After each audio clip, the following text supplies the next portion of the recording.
this is Jarrod Horak for today's RacingDigest.com, and in this week's video we're going to do one for Sunday, July 2nd, 2017, and we're going to hop across the border. We're going to go to Canada and we're going to do the 10th race from Woodbine.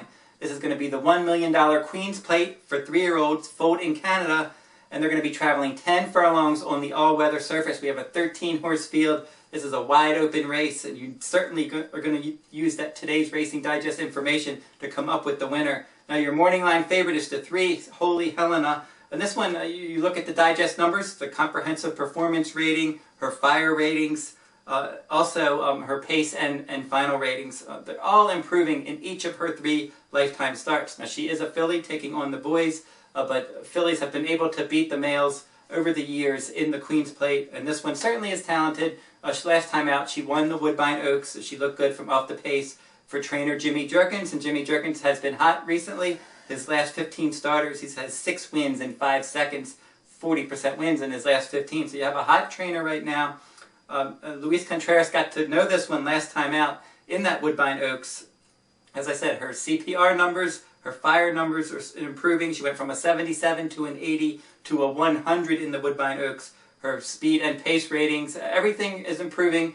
She's going to be trying to get involved from off the pace, but she's not going to offer a ton of value.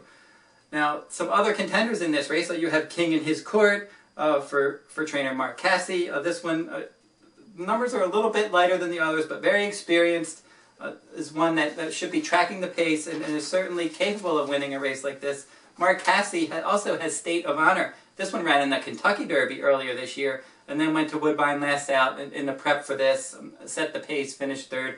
The biggest question when he was running in the U.S. was the distance. Didn't think he could get that Derby distance, and he ended up weakening in the Derby, and then last time lost some ground in the stretch too. So I think that 10 furlong distance is a bit of a stretch for this one. He's going to be out there, he's going to be involved early, but in the late going could get tired. Tis a Slam, number 12, is one that you can consider for trainer Roger Atfield. Eureka Rosa da Silva is going to ride.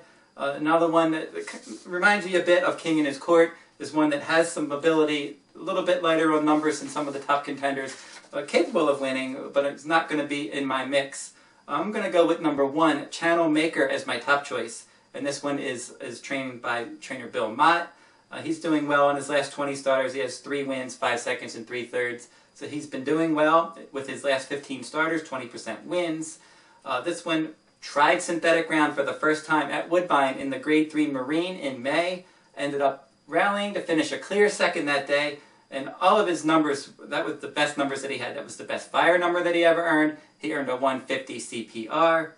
His pace and speed ratings were the best he ever had. He had a final rating of a 147. That puts him right there with Holy Helena. And at 4-1 morning line, going to offer value. Now, the same rider, Rafael Hernandez, got to know this one last time out. So he's had the prep race over the track, and it was a good one. Went back to New York to prep for this, now coming back to Canada. Has some running style versatility. You look at the late fraction from the digest, and you see that in the last 3 starts, all 3 of them 24 and change. Some of the best late fractions in this race. So he's one of the fastest in the stretch. I like that for this 10 furlong distance. He fits on all numbers, and he's certainly going to be a solid threat. And if we can get 4-1, that would be nice. The Holy Helena, we mentioned, is definitely a contender. But another horse that ran against Holy Helena last time out, number 5, Inflexibility, is interesting for trainer Chad Brown. Javier Castellano is going to ride, and they teamed up to win the Preakness Stakes together. This is a good jockey-trainer team. They're 24 for 85.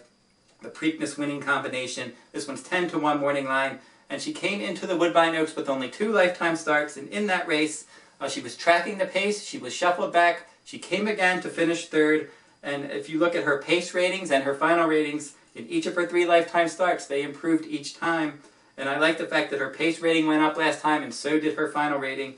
And she's one that you certainly want to consider. If Holy Helen is 3-1 and she's 10-1, certainly she rates a look in here. Now, Malibu Secret, number 8, at 20-1 morning line, looks a little bit interesting, putting blinkers on for trainer Malcolm Pierce.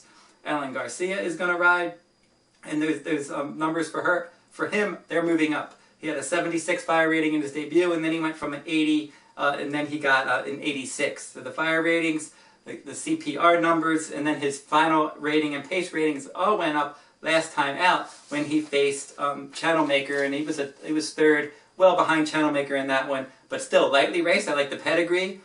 Malibu Moon, Dynaformer, the Dam Sire, with the blinkers on. Maybe he'll be a little bit more interested early. So he's bred for the distance, good connections, speed figures in the mix, a little bit lower than the others, but going in the right direction, and he's a little bit interesting.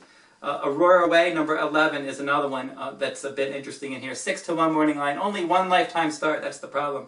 Mile and a 16th at Woodbine, and won that one easily. Ended up getting a 110 pace rating, a 132 final rating. I got a 90 fire rating, and then a 136 CPR. That was an overall rating there. So this one has a lot of ability, nice pedigree. Giants Causeway, Pulpit, the Dam Sire. So he's bred for the distance. A lot of upside, but only one start, giving away a lot of seasoning in here. That's the problem with this one. So here are my top contenders in the 2017 Queen's Plate. Channel Maker, my top choice. I'm going to make Inflexibility number 5 my second choice. Number 3, Holy Helena would be my third choice. And then throwing in for exotics, number 8, Malibu Secret, number 11, Aurora Way.